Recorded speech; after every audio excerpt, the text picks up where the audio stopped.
about steps to better walkability, insight from urban pedestrian studies. So before starting with the main content, I would like to give us a bit background of my studies regarding, of course, our group of health city network. We are talking about city for sure, and at the moment, the trend we all know that the population lives in the city, in the urban area, is increasing, and ADB estimate that this increase will keep on going annually around 40 million. I'm sure this data is a bit old, but I'm sure at the moment the current trend is more or less stays the same, staying the same.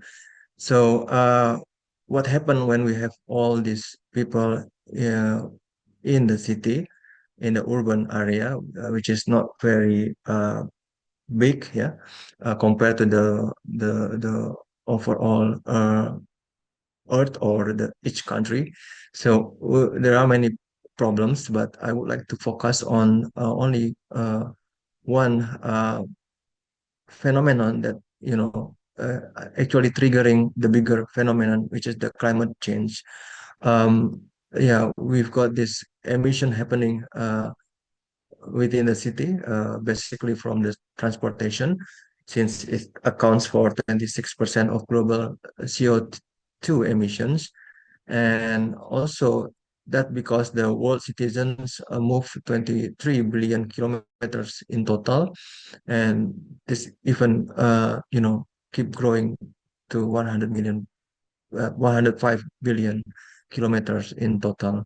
So what happened in the ASEAN cities? We've got this traffic jam. We have environmental problems, in the form of air pollution mostly, and also we have uncontrolled growth in private vehicles or motorized vehicles. So what cities can do to reduce emissions? I've got these strategies from the World Cities report, sorry, from the UN Habitat. There are basically three categories: high cost, medium cost, and low cost. And one of the strategy which only you know mm, categorized as low cost is the to create the walkable cities. Basically, what we can do is to move from high carbon urban mobility, which has this characteristic: extensive carbon emission, air pollution and traffic, fossil-based energy exploitation, and urban sprawling, to the low carbon urban mobility, which has carbon emission reduction, clean air and shared street, energy efficiency, and urban de-sprawling. So, moving forward to my studies that I would like to present. Actually, this presentation provides a series of studies on pedestrian pathways in various urban settings, focusing on standard perception and environmental feasibility, and also mainly in Indonesia and Japan. And hopefully, this can give us insight to influence pedestrian experience and infrastructure needs. So starting from the beginning, from my doctoral dissertation, I found this data in Japan that the bigger the city, the more developed the city, actually, the people, uh, more, uh, you know, walking and cycling, more doing walking and cycling. And the less developed city or the smaller size city, they tend to have more motorized vehicle. So the key take point from that is that of course we don't want to then thinking that if you would like to shrink your city, then you have to make it more for motorized vehicles. That's not the point. But of course, we would like to go to the point that if we want to grow our city or develop our city, then we have to make it more for walking and cycling. And in Japan, there are six types of pedestrian ways, and I've written this on my dissertation. And also in the same study, I developed this, key attributes to uh, think about or to plan about the pedestrian pathways. We have to know the profile, pedestrian profile. We have to know the activity, and also we have to know how the a good environment for the pedestrian. I've conducted this survey based on these key attributes to respondents from Kitakyushu City.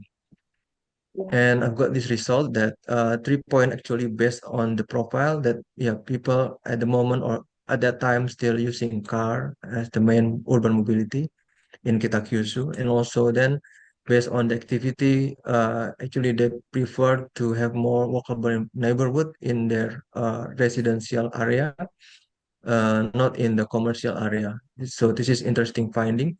And then also it is more favorable to have land use diversity to develop the walkability for the city. And I continue this research from 2020 to 2023, basically in the same city. Then some, actually we found the significance of understanding pedestrian profiles, activities, and environmental conditions to create more inclusive and user-friendly pathways. So like this one, we already published a paper and in a conference that highlight that a pedestrian, the people who walk is, mainly connected with public transportation. So that's actually the key point that I think now we almost understand this, but it's a bit difficult to implement in our cities. And also, condition of the working environment contributes in making the local community feel good, safe, comfortable. So these are the feeling or the targets based on the people perception that they want to have in order to encourage them for working. And beside of the formal research, I also conducted a kind of documentary series of urban pedestrian. I share this on social media. I'm using Instagram. If you could find the Instagram account with the name of Pejalan Kota Official or with hashtag Urban Footsteps, you can find that I've already documented more or less 230 walkways in 22 cities and in 7 countries. And I've created this result based on the documentary that we define 6 components: the width, pavement, signage, greeneries, facilities, disabilities, connectivity, comfort, and people. And just to make it short, the conclusion is the high component for the Indonesian cities. So these 6 are examples from the Indonesian cities. We have already good with facilities, disabilities, and connectivity, but the low components are the pavement condition, the signage, greeneries, comfort, and the people itself. We cannot. So if you want to know what we define for this component, you can read here. It's a bit small, sorry, but you can find it when this presentation being shared. So it's about how many people use it, and also how multifunction the pedestrian pathways are.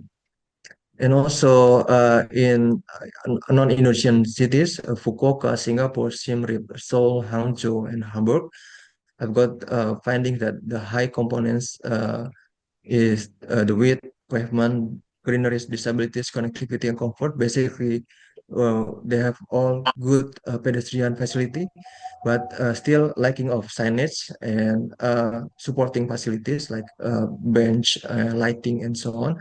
And but still the same that people are not using it properly, not as our expectation. So the point is that we still have a lot of homework to deal with the pedestrian, make it, to know what they want and to make it the city more walkable.